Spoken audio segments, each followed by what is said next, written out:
নমস্কার বন্ধুরা, আমি শোভা দেবশোভার চ্যানেলে আবার একবার আপনাদেরকে স্বাগত জানিয়ে আমি আমার এই আজকের রান্নাটা শুরু করছি। এই যে আপনারা দেখছেন এই সবজি, পালং শাক, ছোট মাছ, চিংড়ি মাছ, পেঁয়াজকলি, ধনে পাতা, এগুলোর একটা ব্যাপার আছে। ব্যাপার মানে হচ্ছে, সকালবেলায় ওনার সাথে আমার কথা হয়েছিল যে আমি আলু পোস্ত ডাল ভাত আপাতত চাপাই, তারপর উনি ছেলেকে স্কুলে দিয়ে ফেরার পথে মাছ আনবেন। সেই মতো সকালে খুব কম সময় থাকে, ছেলেকে টিফিন করে দিয়ে আমি মনে মনে ঠিক করলাম যে ঠিক আছে, ডাল ভাত আর আলু পোস্ত করি, তারপর একটা মাছ আনলে মাছের কালিয়া বা ঝাল দেওয়া কিছু একটা করে দিলে দিব্যি খাওয়া হয়ে যাবে, নিয়ে যাওয়া হয়ে যাবে। এই ভেবে ছেলেকে স্কুলে দিয়ে ওর বাবার ফিরতে ফিরতে আমার ডাল ভাতটা হয়ে গেছিলো, আলু পোস্তটা চাপিয়ে দিলাম। কড়াইতে একটু তেল নিলাম, তাতে একটু পাঁচ ফোড়ন দিলাম, আর আমি ইতিমধ্যে আলুটা ছোট ছোট করে কেটে ইন্ডাকশানে আলাদা করে সেদ্ধ করে নিয়েছিলাম, কারণ সকালবেলা দুটো ওভেনে হয়ে ওঠে না। তাই এই সেদ্ধ করা আলুগুলো জল ঝরিয়ে আমি রেখেছিলাম, ওই জল ঝরানো আলুগুলো এবার ওই তেলের সাথে দিয়ে দিলাম। তারপর এই আলুগুলো তেলের মধ্যে দিয়ে দিলাম। আলুগুলো যেহেতু সময় কম লাগবে বলে আগে থেকে সেদ্ধ করে নিই, আর আলুগুলো পুরো আগেকার, এখন স্টোর করা আলু, নতুন আলু তো এখনও ওঠেনি, তাই আলুগুলো থেকে যে অতিরিক্ত সুগারের পরিমাণটা থাকে সেদ্ধ করে জলটা ফেলে দিলে সেটাও অনেকটা বেরিয়ে যায়। তাই আলুগুলো একটু তেলে কষে নেব। কষুক, তা করতে বাইরের ওয়েদারটা আপনাদেরকে দেখাই। তখন সকাল প্রায় 7:45-8টা বাজে। দেখুন বাইরেটা পুরো মেঘলা মেঘলা হয়ে আছে, খুব একটা ফ্রেশ রোদ নেই বাইরে, তবে আমার এই উইন্ডোটা খুব ফ্রেশিং, পুরো অর্ধেকটা দুর্গাপুর দেখাই যায়। যাই হোক, দেখি আলুগুলো কীরকম পরিস্থিতিতে আছে। একটু একটু ভাজা ভাজা হয়েছে। এখনও ছেলেকে দিয়ে উনি ফেরেননি, ফিরলে পরেই এখন কি নিয়ে আসবেন এই ভেবে আমি এখনও ঠিক করে উঠতে পারিনি কতটা সময় লাগবে কি লাগবে না। তাই আমি এর মধ্যে একটু নুন আর এক চিমটে হলুদ, শুধু সাদা করি না বলে, দিয়ে আচ্ছা করে নাড়াচাড়া করে নেব। নেওয়ার পর অপেক্ষায় আছি কতক্ষণে ওরা ফিরবে। এর মধ্যে জল দিয়ে দিলাম, জল দিয়ে একটু ঢাকা দেব। ভালো করে সেদ্ধ হয়ে গেলে মাখো মাখো ব্যাপার হলে তখন পোস্ত দেবো। পোস্তটা আমি আগে থেকেই বেটে রেখেছিলাম, কারণ সব তো একসাথে সময় পাই না, অনেকটা কাজ আমাকে আগের দিন রাত্রে বাগিয়ে রাখতে হয়, কোনো সবজি বানালেও আমাকে আগের দিন কেটে রাখতে হয়। তাড়াতাড়ি আমি উইন্ডোতে চলে এলাম দেখতে, ওই যে আপনারা দেখতে পাচ্ছেন ওই লাইট পোস্টটা, ওইখানেই মার্কেটটা, ওইখানেই উনি বাজার করছেন। আমি দেখতে এলাম কতক্ষণ আর লাগে আসতে, কারণ সময় প্রায় হয়ে এসেছে, কারণ এবার তো ওনাকে বেরোতেও হবে। আমাকে সে মতো সময় আমি করে দিতে পারবো কি না একটা তাড়া থাকে মনের ভেতর। দেখুন আমি বেশ ফ্ল্যাটে থাকি, তো বেশ ওপরে থাকি, ওপর থেকে দেখতে বেশ ভালোই লাগে। যখনই সুযোগ পাই জানলা দিয়ে বাইরের দিকে তাকিয়ে থাকি। দেখুন টবের গাছটা শীত পড়ার সাথে সাথেই পাতাগুলো ঝরতে শুরু করেছে, ডগের পাতাগুলো শুধু রয়েছে, আর গোটা গাছের পাতাগুলো ঝরে গেছে। ওই দেখুন দুটো ফ্ল্যাট তৈরি হচ্ছে, ওই যে একটা লাল রঙের আর একটা ওই যে দূরে সিমেন্ট কালারের। এটা তো এই উইন্ডোটা দিয়ে দেখা যাচ্ছে, আর দূরে আরও অনেক আছে। যাই হোক, একদিন সেটা ওপরে নিয়ে গিয়ে ছাদের থেকে আমি আপনাদেরকে পুরোটা দেখাবো। খুব সুন্দর দেখতে লাগে চারিদিকটা, অনেক ফ্ল্যাট হচ্ছে দুর্গাপুরে এখন।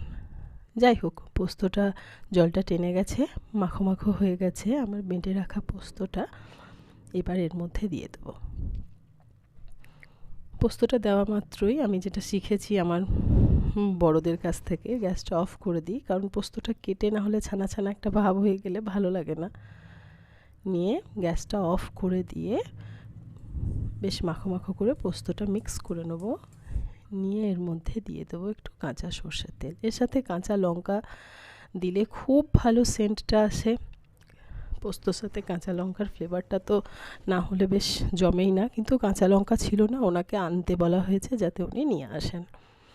যাই হোক, আমার পোস্তটা হয়ে গেল। পোস্তটা করে পরেই ঢাকা দিতে নেই, তাই কিছু যাতে পড়ে না যায় সেই জন্য আমি অর্ধেকটা ঢাকা দিয়ে রাখলাম। এই দেখুন, তার মধ্যে আমার হাড় চলে এসছে, যেটা আমি আপনাদেরকে প্রথমেই দেখালাম যে এই ব্যাপারটা আমার সাথে ঘটেছিল। এই সময় না হয় এই পালং শাক এগুলো তো সব ঠিক আছে, কিন্তু মাছগুলোর অবস্থা দেখুন। এই সময় এত তাড়ার মধ্যে আর 10 মিনিট অফিস যেতে বাকি, আমি কি এই মাছ করে উঠতে পারি? যাই হোক, ওনারও দোষ নেই, ওনার এই মাছগুলো আসতে দেরিই হলো ওনার, কারণ এই মাছগুলো আমার কষ্ট হবে না বলে উনি এগুলোকে পরিষ্কার করে বাছিয়ে এনেছেন। আঁশগুলো সব ছাড়ানো করিয়েছেন দাঁড়িয়ে থেকে, দেখুন আপনারা। সেই জন্যেই ওনার আসতে দেরি হয়েছে, আমি বুঝতে পারছি। কিন্তু তবুও এখন এই মুহূর্তে এই মাছটা করা সম্ভব নয়, কারণ আঁশগুলো তো পুরোপুরি ছাড়ালেও অল্প স্বল্প লেগেই থাকে। তাছাড়া পেট পরিষ্কার করতে হবে, কানকোগুলো বার করতে হবে, এইগুলো পরিষ্কার করতে বেশ আধ ঘন্টার ব্যাপার। না হলে এই মাছ খাওয়া যাবে না সহজে।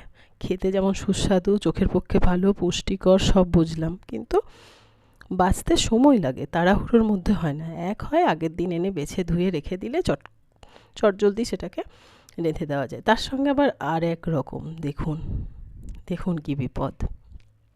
এই সময় আবার এই মাছটাও আনা হয়েছে। এই মাছটা আমরা সবাই খেতে খুব ভালোবাসি। অ্যাকচুয়ালি আমার বাড়িতে আমি একটা অন্যরকমভাবে তৈরি করি, একটু মশলার 19-20, একটু পদ্ধতির আলাদা ঘরের ঘরে, তাতেই স্বাদটা অন্যরকম হয়ে যায়। যাই হোক, এই রেসিপিটাও আমি আপনাদের সাথে অবশ্যই শেয়ার করব। কিন্তু এই মুহূর্তে আমার এখন এই মাছটাও মাথাটা ছাড়ানো আছে, খোলাটা ছাড়ানো আছে, কিন্তু তবুও বাছা এখনও বাকি আছে। আমি দেখাবো কেমন করে বেছে নিই আমি। যাই হোক, খুব তাড়ার মধ্যে আমি এই কটা মাছকেই পরিষ্কারভাবে ধুয়ে উঠতে পারলাম। কানকো ছাড়িয়েছি, পেট পরিষ্কার করেছি, আঁশগুলো ধুয়ে দেখছেন, রং দেখেই বোঝা যাবে পরিষ্কার রূপোর মতন হয়ে গেছে একদম।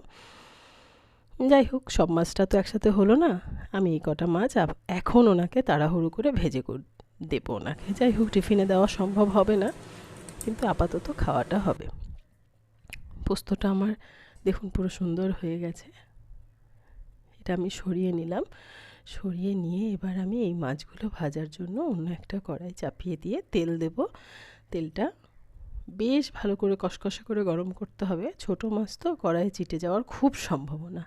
এই মাছগুলোকে একটু নুন হলুদ দিয়ে ভালো করে মেখে নেব। মেখে নিয়ে তারপর আমরা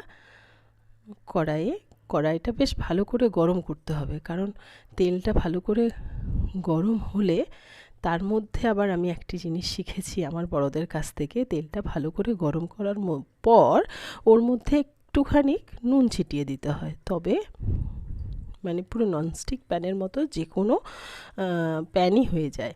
তারপর মাছগুলোকে ভাজতে হয়, তাতে ছোটো মাছই হোক যে কোনো মাছই হোক, কড়াইতে আর চিটে যায় না।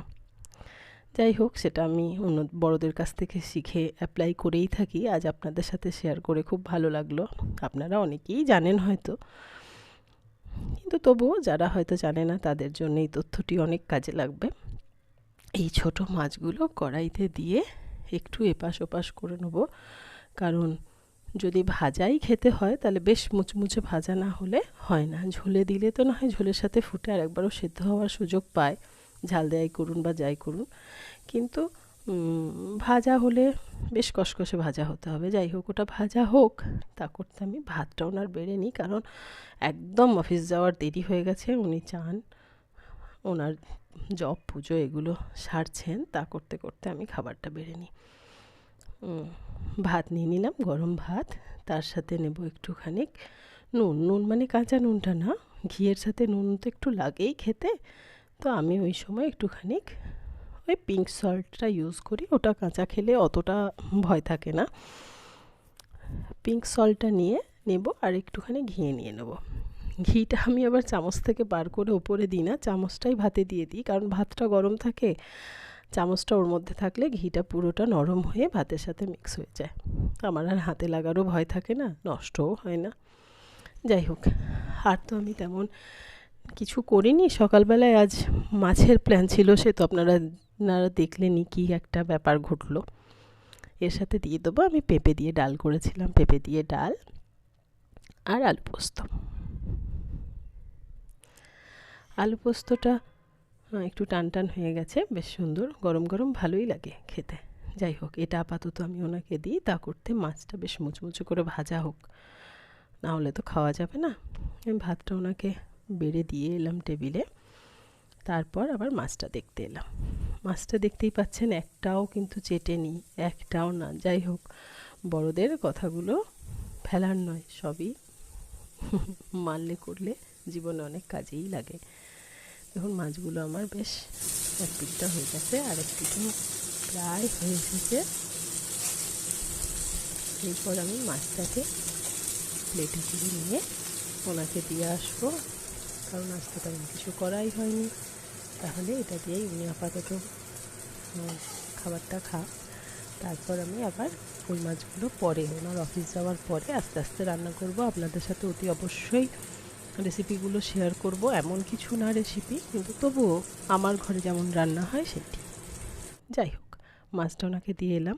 আর একটা কথা বলি আপনাদেরকে, এটা প্রতি বৃহস্পতিবার আমি ছোট্ট করে একটা আলপনা দিই। আলপনাটা করতে 2-3 মিনিট সময় নিই, কারণ প্রচুর সুন্দর করে ডিজাইন করতে গেলে সময় লাগে প্রচুর, আর সব সময় অতটা হয়ে ওঠে না, কিন্তু আমি দিই। বৃহস্পতিবারটা কোনোভাবেই স্কিপ হয় না, দিই আমি। কারণ সেই জন্য আজকে তো বৃহস্পতিবার পেরিয়ে গেছে, এটা তো মুছে দেওয়া হবে, তাই আমার খুব মায়া হচ্ছিল। আমি ভাবলাম আপনাদের সাথে শেয়ার করি। লক্ষ্মীর পায়ের এই ছোট আলপনাটি আপনাদের সাথে শেয়ার করলাম। যদি আপনাদের ভালো লেগে থাকে এই আলপনাটা, প্রতি বৃহস্পতিবারই কিছু না কিছু করেই থাকি, আপনারা অতি অবশ্যই কমেন্ট বক্সে জানাবেন, আমি আপনাদের সাথে এই আলপনা ডিজাইনটা শেয়ার করব।